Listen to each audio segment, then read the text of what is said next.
Yon, welcome back sa ating YouTube channel, Ronde TV mo. Isang taong anibersaryo sa karumal-dumal na Pamplona Massacre na kumitil sa buhay ni dating Gobernador Roel Digamo at siyam pa, mga kababayan. Ngayong araw na ito, mag-isang taon na nga ang nangyayaring Pamplona Massacre, pero hanggang sa ngayon ay itong si TTG leader Arnie Teves ay hindi pa rin naparusahan, hindi pa rin ito nakulong. Itong talagang tigas na si Arnie Teves ay kasalukuyan pa rin pinaghahanap ng NBI doon sa bansang Timor-Leste. At ayun na nga sa isa sa dahilan kung bakit itong si dating Gobernador Roel Digamo ay pinapapatay talaga nitong si Arnie Teves ay sa kadahilanang hindi nila matanggap ang pagkatalo ni Pride Henry Teves sa nangyari ngang nakaraang eleksyon. Ito na mga kababayan, kayo na rin yung bahalang husga. Pero sa tingin ko, ito yung isa sa mga dahilan kung bakit pinapapatay talaga nila si dating Gobernador Roel Digamo dahil hindi nga nila matanggap na maalis sa pwesto itong si Pride Henry Teves bilang isang gobernador dyan sa Negros Oriental. Yan, ito na.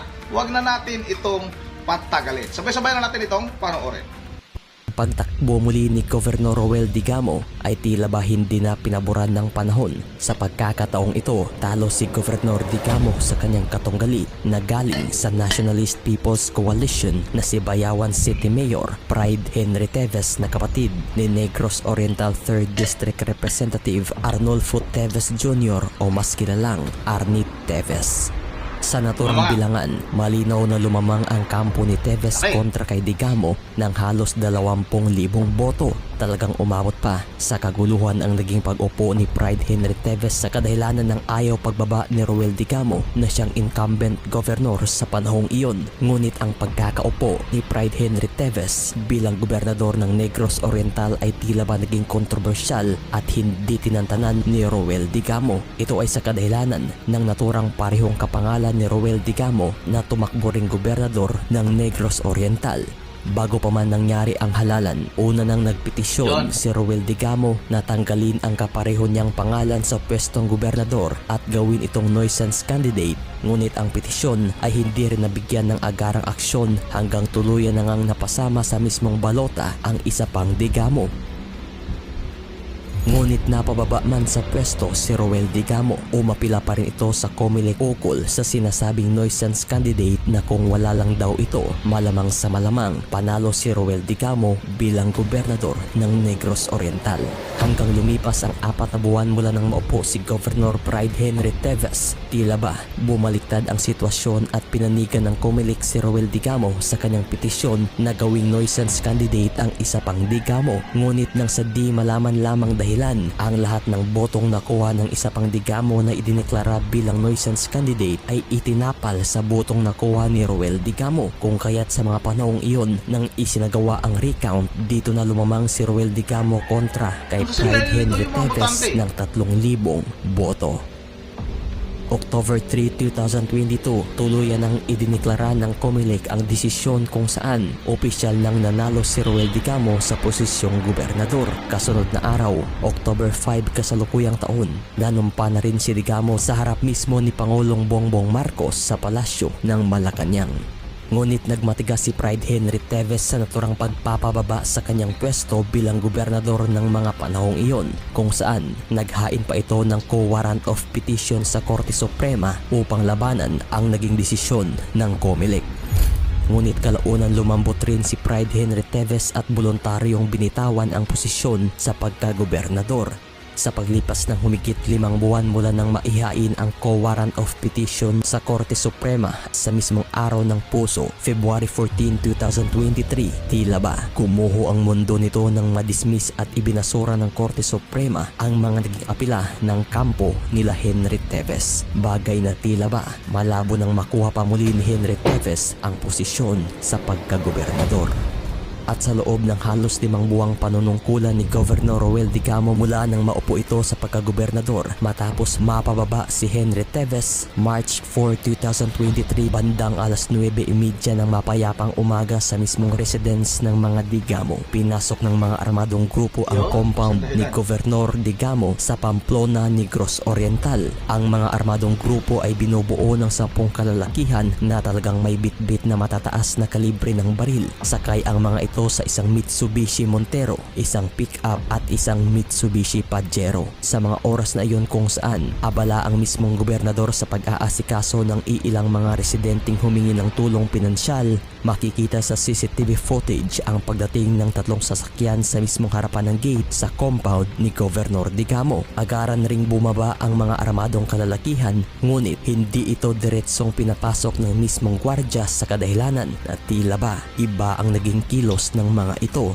Ngunit kalaunan, nang makapasok na ang isa sa mga armadong kalalakihan, sumunod na rin ang 5 pang kasamahan nito na may bitbit ring matataas na kalibre ng mga baril. At habang inuusisa ng gwardya ang isa sa mga kalalakihan ukol sa kung ano nga ba ang pakay nito, tila ba sa walang pag-alinlangan, pinaulanan ng bala ang bakurang bahagi ng naturang compound kung saan direktang tinamaan ang mismong gobernador, kabilang na ang ilang mga kasamahan nito sa politika at ang ilang mga sibilyang humihingi lamang sana ng tulong sa mga panahong iyon. At sa loob lamang ng 40 segundo, bulagta na ang mga personaheng tinamaan ng bala, kabilang na si Governor Roel Digamo na pangunahing target ng mga salarin. Agara na ring lumabas ang mga suspetsado at humaruro papalayo sa lugar gamit ang kanilang getaway vehicle, habang sa mismong pinangyarihan, agara na ring dinala sa pinakamalapit na paggamutan ang mga nadali sa pananampang.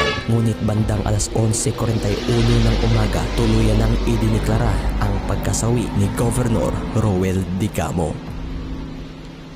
At nang tumunog na ang nangyaring pananambang sa gobernador, agara na ring nagdeklara ng isang malawakang hot pursuit operation kung saan nagkahabulan at naengkwentro pa ng mga militar at kapulisan ang mga sospetsado na nagtungo sa lugar ng Bayawan City. Agara na ring binuo ang tinaguriang Regional Investigation Task Group na siyang inatasang tututok sa kasong pagpaslang kay Governor Digamo. Sa parehong araw rin nang mangyari ang pananambang, bandang alas 4 ng hapon, 3 sa mga sospetsado ay agaran ding na aresto na kinilalang mga dating bihasang sundalo ng Armed Forces of the Philippines. Kinilala ang mga sospetsado na sina Joric Labrador, residente ng Cagayan de Oro na isang former Scout Ranger Intelligence na na-dismiss sa mismong Hanay noong March 2014.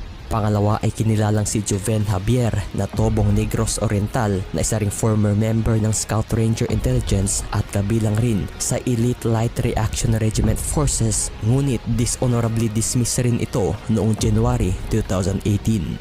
Habang ang pangatlong suspect naman ay kinilalang si Benji Rodriguez na dati ring sundalong na destino sa 35th Infantry Battalion ng Hulusulo na na-dismiss rin sa naturang Hanay noong taong 2009.